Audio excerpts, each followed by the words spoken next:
วยความตื่นบานประสานยินดีเอาว่าพระองค์เจ้ายาเวคือพระองค์เจ้าทรงนำให้คือความจงเกี่ยวข้องกับศาสนาพระองค์เจ้าได้สร้างเอามาทั่วแผ่นดิน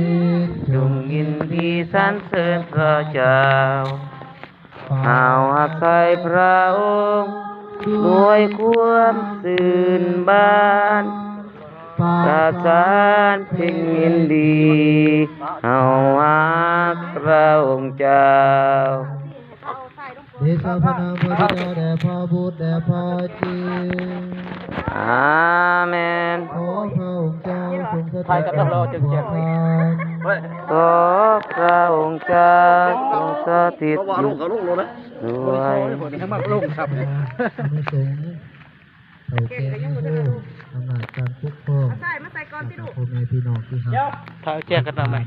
แค่เลยแจ้งเลยจ่ายเงินโทรศัพท์นะถ่ายกันก็นายกก็เลยเลยเนาะ